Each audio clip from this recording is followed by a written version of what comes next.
Brass had a hell of a time getting this search warrant. Let's not waste it. Stay sharp.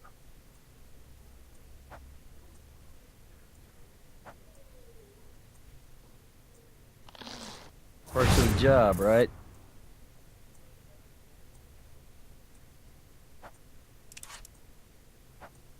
This guy may be rich, but lucky for us, he obviously doesn't pay for a daily maid service.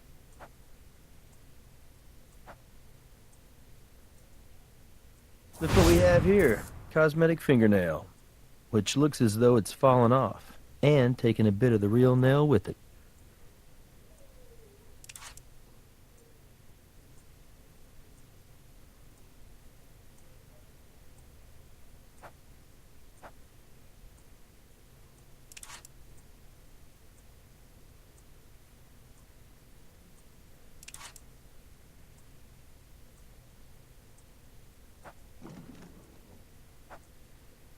The man likes his shoes.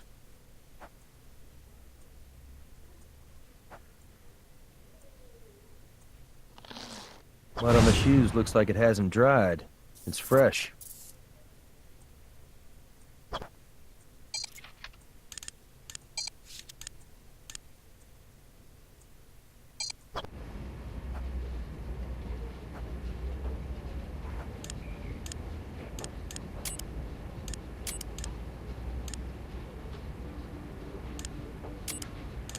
The tread of this shoe is the same size and pattern as the shoe impression we collected from the crime scene. I gotta say, it doesn't look so good for John.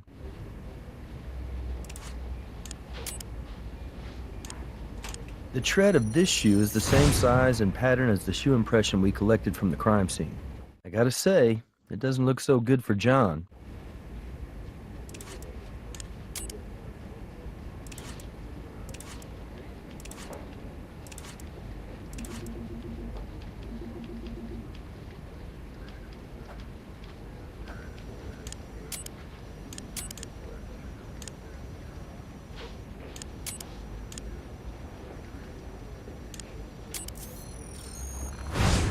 It's a tiny piece of a cosmetic fingernail.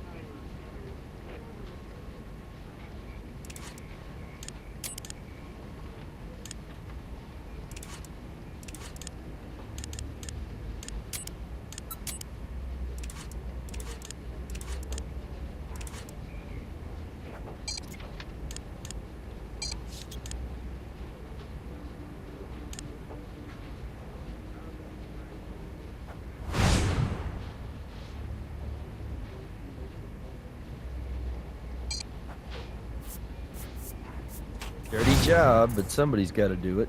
Hopefully we'll be able to recover some usable DNA.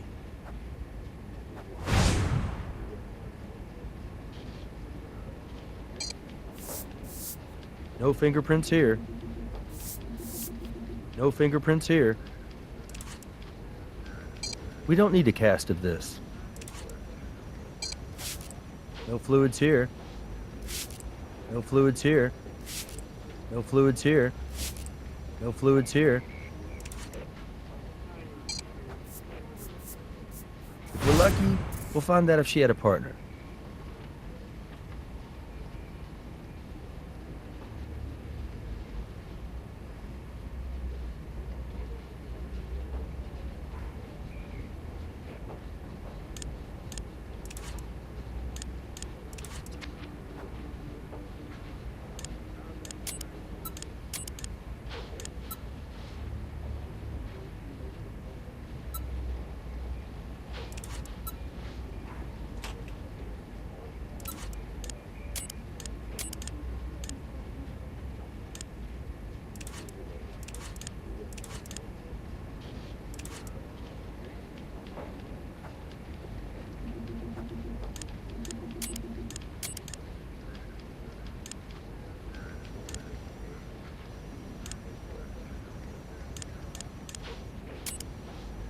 It's a tiny piece of a cosmetic fingernail. Matching an unknown to an unknown like that doesn't tell us much. We need to process the evidence we found for trace.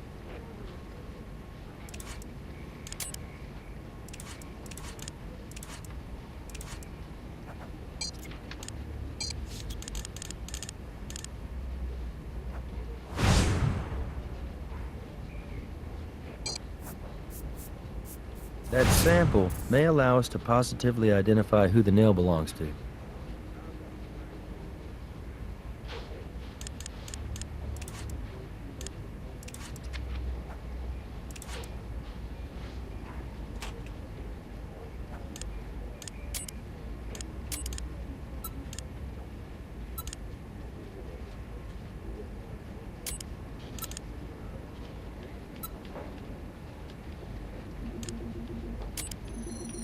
Matching an unknown to an unknown like that doesn't tell us much.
Okay, so not only is Nurse Lou a stripper with a rap sheet, she lied to us about the fake fingernail.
Hello!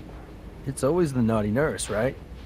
Not only does Pauline Lou have a work card because she's been a dancer at various gentlemen's clubs around town, but she also has an arrest for solicitation on her record. Looks like John and Nurse Lou didn't want us to know about their little relationship. Do you want to tell Brass, or should I?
Looks like John and Nurse Lou didn't want us to know about their little relationship.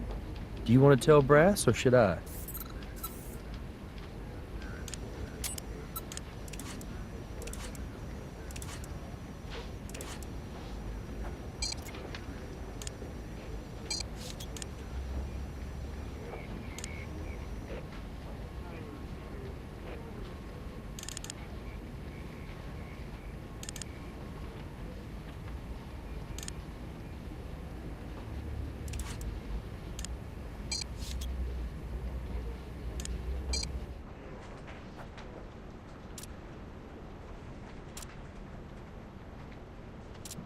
What evidence do you have?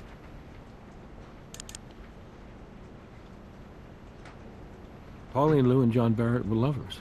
Great. So I'd call that motive, wouldn't you? So let me get this straight. John Barrett stands to inherit a fortune. His girlfriend, the nurse, provides him with an alibi, and lucky for her, vice versa.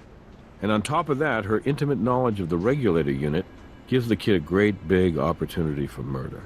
Looks like John Barrett doesn't seem too interested in providing an alibi for anyone, including Pauline Lou. Okay, let's not tip our hand here. If we try and talk to John Barrett first, his lawyers might circle him and the nurse. But if we call the nurse in here first, then maybe she'll be willing to make a deal and give up her boyfriend. I'm very confused by this situation. I've tried to be very cooperative. Have I done something wrong? Well, like I told you before, I chipped a nail and replaced it with this one I have on. And I've had it on all week. Why are you asking?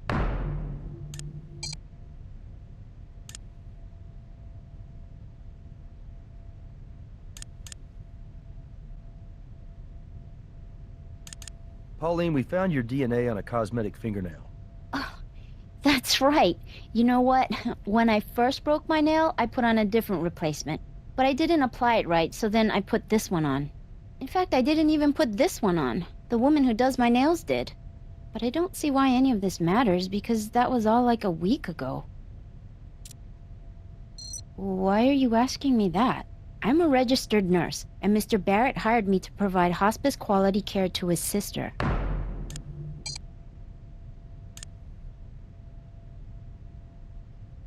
Pauline, I'm gonna ask you again. What is your relationship to John Barrett?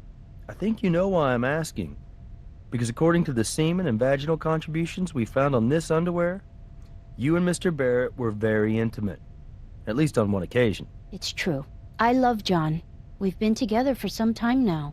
I met John not long after his parents passed away. I probably fell in love first. I think he was more interested in being distracted. You see, before I was a nurse, I was a dancer. A stripper, actually. It's not something I'm proud of, but it's not exactly something I'm ashamed of either. It paid my way through nursing school. I'd always dreamed of being a nurse. And it brought me to John. But I never quite had enough confidence, or I don't know. Maybe I just didn't have enough experience to pass my certification tests. John was the only one who ever believed in me. He's the most sensitive, caring man I've ever known. Pauline, you've been telling us this whole time that you're a registered nurse. Yeah, well, for all practical purposes, I am. It's just that I don't actually have this certification yet, and I didn't want to get John into trouble for having hired me. Look, I swear to God, that's the only reason I tried to hide our relationship from you. Look, all my life, all I've ever wanted to do is be a nurse and help people. I couldn't bear the thought of being barred from the profession for good because of this. As Mary's nurse, you definitely had what we like to refer to as opportunity. You following me? Okay, now since you and John had a little thing going on, and he stood to inherit the family fortune if and when Mary died, well, that gives both of you motive. What really complicates things is that you've told us two different stories. I'll tell you what, Miss Lou. We're all reasonable people. We know you and John are in this thing together. That's why we're prepared to offer you a deal. Testify against Mr. Barrett, and we'll make sure that you do the bare minimum of jail time. What do you say? No, please, I'm innocent. You've got to talk to John. He'll tell you. We were together all night. I swear to you. You lied to us, Pauline. Now it's kind of hard just to take you at your word. And since John's not talking, we're really going to need your help to find something to back up your story. If John knows what's going to happen to me, he'll talk to you. I know he will. He's a very complicated man. Before her accident, Mary gave John a gift. It's a goofy little thing. This little finger puppet. It was like this private joke between the two of them. But then when Mary got hurt, that stupid puppet began to mean the world to John. He would hold it at her bedside and try to make her laugh with it. But last week, the puppet got lost somehow. I'd been cleaning up and I must have misplaced it, but John went ballistic. I mean, you'd have thought I'd run over his dog. Anyway, day before yesterday, I found the damn puppet. I was thrilled. I went down to the lake, down by where they keep the boat, and I was gonna surprise John with it, but before I could say anything, he started screaming at me. And that's when I threw that stupid puppet away. For good. Well, not exactly for good. I tried throwing the damn thing in the lake, but instead I ended up tossing it into the family's boat. Okay, this is the crazy part, and the whole reason I'm telling you this. I think if John gets that puppet back, then he might be able to open up to you guys. He's missing Mary so much. He just needs to have a piece of her back, and then he'll open up and tell you everything you need to know. I'm sure of it. That's all for now. Thank you.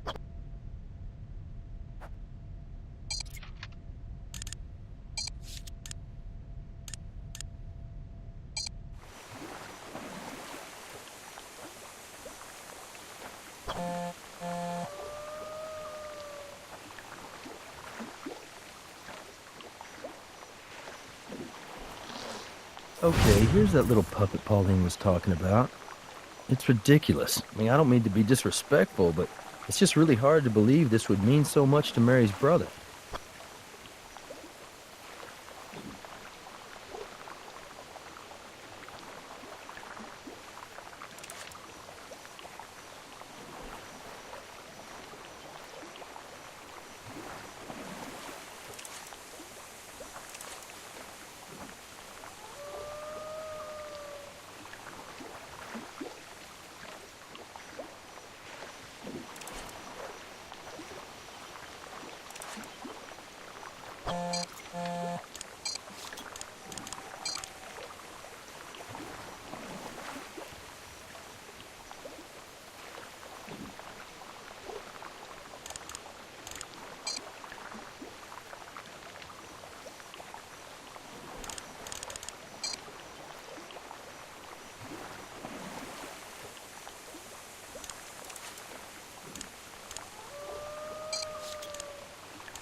So that piece of cosmetic fingernail that we found in the skin of Mary's hand belongs to her nurse. She lied to us.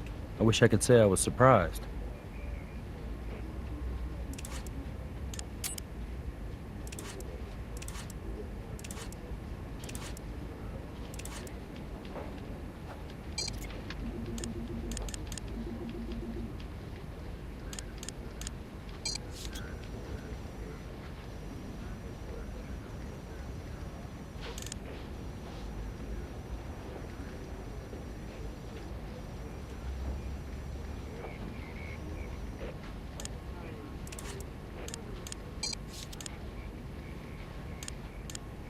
Looks like John's come out of hiding.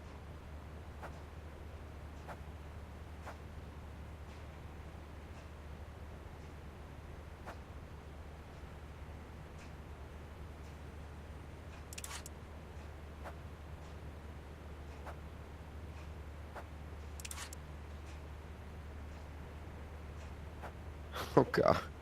Where did you get this? We understand it has a lot of sentimental value for you. It does. It may seem silly to you, but it means a lot to me. Thanks. This finger puppet, this dumb, ugly little finger puppet, is proof I killed my sister. She gave it to me just before the accident. And then afterwards, I'd put it on her finger, and she'd make me laugh. It disappeared a week ago, right after I made Mary promise me she'd keep living. For me. Because I could tell, in her eyes, she wanted to give up. She was tired. I couldn't let her go. When I thought I'd lost this puppet, it suddenly occurred to me that instead of convincing Mary to stay with me, I'd actually pushed her into leaving. I killed her. Someone else may have helped her, carry it out, but it's really my fault. John, I don't understand something, and I don't mean to be insensitive, but how would you know what Mary was thinking? She couldn't speak. She could hardly move. How were you communicating with her? We both knew Morse code. We tap into each other's palms. It's almost like how Helen Keller used to communicate. Mary knew Morse code. Yeah. For laughs, she'd tap out the things that bothered her on the regulator button, because she knew it would cut off after a certain point. She complained about blisters and cramps. Jane. Jane? Yeah. Mary told me Every Sunday at some point, she'd get so bored when Jane came over that she'd spell her name out with the regulator button. It's like the finger puppet. Stupid, but funny. I really miss her. We need to get back to the lab and review those regulator records. I think we may have overlooked our best witness.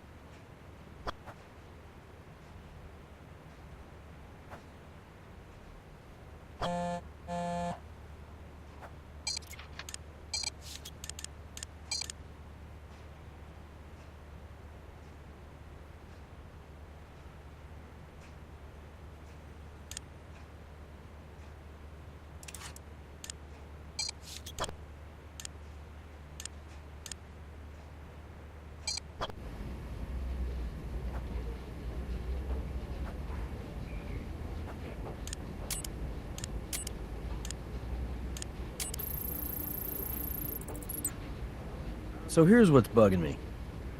Every time Jane comes to visit, Mary all of a sudden has this wildly unpredictable pattern of morphine dosing. And I just couldn't put my finger on what was gnawing at me. What could Mary possibly be thinking? And then it hit me. If you were to take Mary's erratic pattern and filter it through the computer as a Morse code pattern, did you see Mary's final message right before she died? J-A-Y-N. Morse code has been in use for over 160 years. It only ceased to be an international standard for maritime communication in 1999. And for some reason, I remember when the French Navy ceased using Morse code in 97. The final message transmitted was, "Calling all. This is our last cry before our eternal silence." Let's go talk to Brass.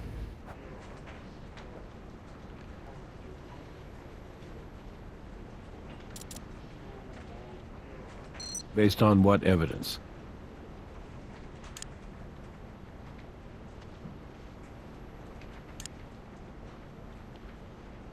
I mean, this isn't exactly a smoking gun.